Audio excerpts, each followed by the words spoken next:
Oke, Bang Johannes sebagai kuasa hukum keluarga almarhum Joshua ini seperti apa mungkin menanggapi putusan MA nih? Artinya dia mengurangi masa hukuman dari para tersangka nih, para terdakwa sendiri gimana?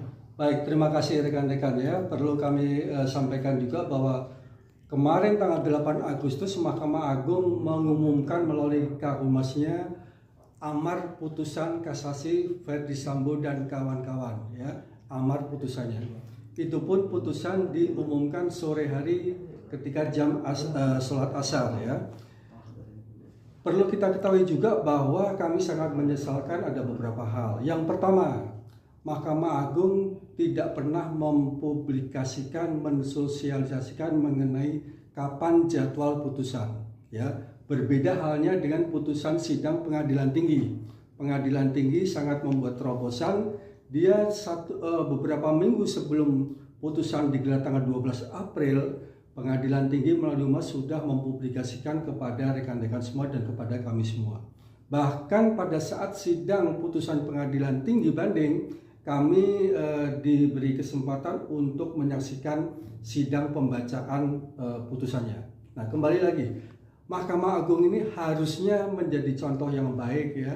Ini kenapa yang kami sangat sesalkan. Putusannya satu, secara tiba-tiba hanya diumumkan amarnya. Pertimbangan hukumnya tidak. Jadi ini hanya pengumuman hasil putusan, bukan sidang secara tuntas pembacaan putusan ya.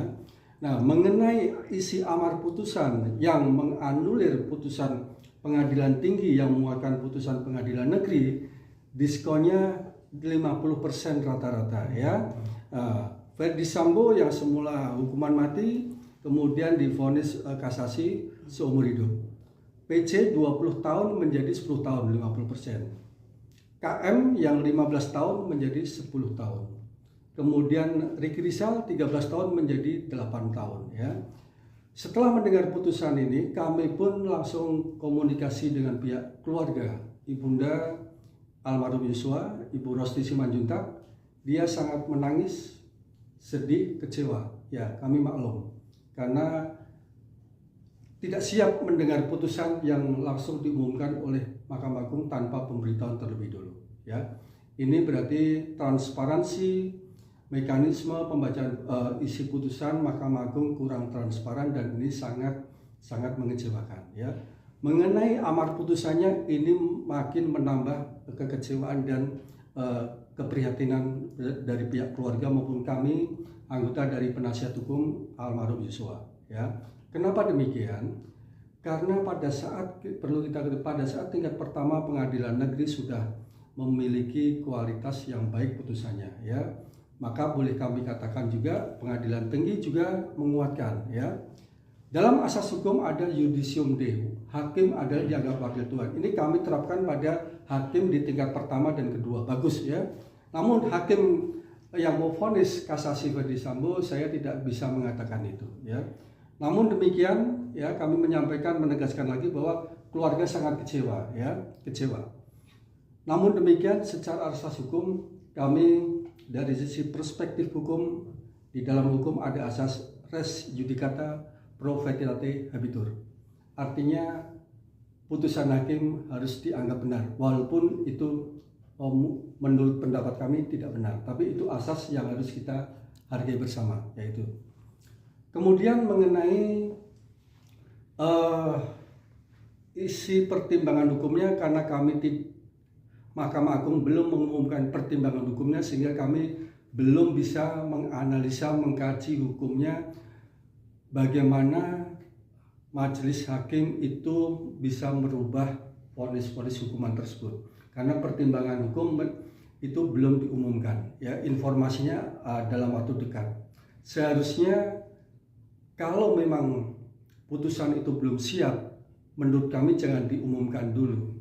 Seharusnya Mahkamah Agung sudah siap, putusan lengkap dibacakan, diumumkan, sehingga masyarakat Indonesia dalam hal ini juga ada pembelajaran hukum bahwa pertimbangan hukum itu ada jiwa rohnya dari amar putusan.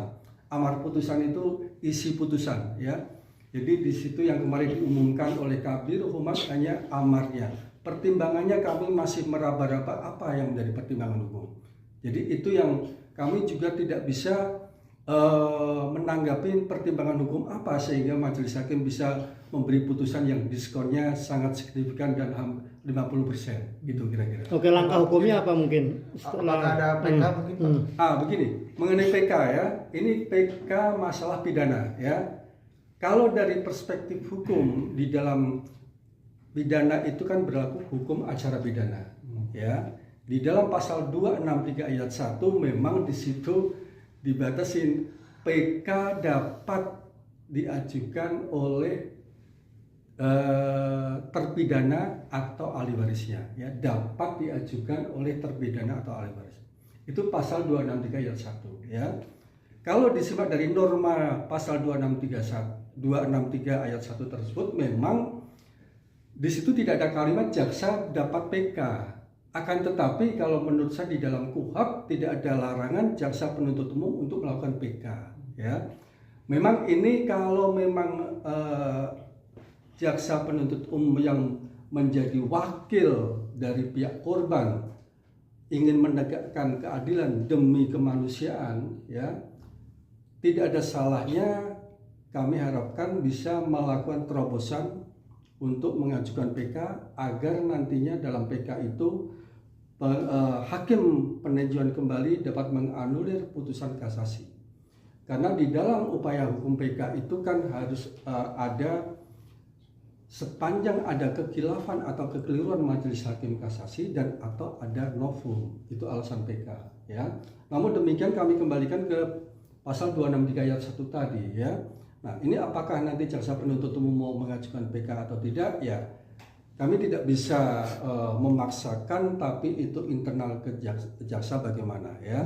Namun dari pihak keluarga yang mengharapkan ya kalau ada upaya semaksimal mungkin bisa dilakukan ya. Memang PK pada prinsipnya itu adalah haknya atau upaya hukum yang dilakukan oleh terpidana manakala dia keberatan dengan putusan kasasi ya itu. Pak, artinya hanya jaksa yang bisa melakukan PK, pihak keluarga sendiri nggak bisa menggugat PK. Ini saya luruskan ya bahwa upaya peninjauan kembali adalah upaya hukum luar biasa ya. Di situ sudah ada ditentukan bahwa yang dapat mengajukan terpidana atau ahli waris ya. Artinya terpidana atau ahli waris terpidananya ya. Nah, ini mengenai korban bagaimana tadi pertanyaannya kan? Korban ini sebetulnya juga pengen ada rasa keadilan. Manakala putusan PN yang dikuatkan putusan pengadilan tinggi kemudian dikurangin oleh kasasi, bagaimana untuk menegakkan keadilan lagi? Nah, ini yang di dalam KUHP tidak diatur apakah jaksa tidak diberi ruang untuk PK. Namun demikian di dalam KUHP juga tidak ada larangan bahwa jaksa dilarang PK ya. Berarti kalau menurut hemat saya ya dilakukan aja terobosan demi keadilan tadi karena tidak ada larangan. Namun itu semua kami kembalikan ke jaksa karena dia sebagai sudah mewakili dari korban begitu.